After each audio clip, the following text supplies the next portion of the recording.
Welcome to our channel. Today we how to authenticate with Stability AI API tokens for image workflows step by step clearly. To get started with authenticating using Stability AI API tokens, first, visit the Stability AI website. Create an account if you don't already have one. Once logged in, navigate to the API section of the dashboard. Look for the option to generate an API token.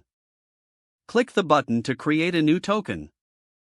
Make sure to copy the generated token, as you'll need it for authentication. Now, open your preferred code editor or IDE.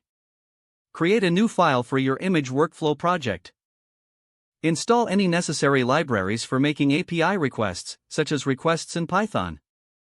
In your code, import the library you just installed.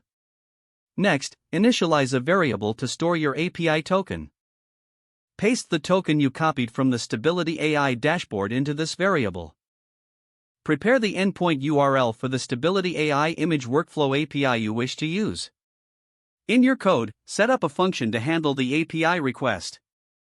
Within this function, define the headers parameter. In the headers, include the authorization key with the value bearer followed by your API token. Specify any parameters needed for your image workflow. Send the request to the API endpoint using the appropriate HTTP method, like POST. Handle the response from the API. Check if the request was successful by looking for a successful status code.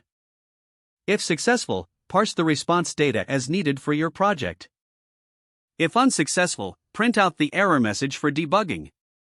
Continue building your image workflow using the authenticated API token.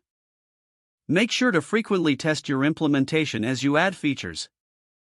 Remember to keep your API token secure and never expose it publicly. If the page does not load, refresh the browser or try again in a private or incognito window. Make sure you are using the correct email address, then retype it carefully to avoid small typos. If your password is not accepted, use the reset option and create a new strong password you can remember.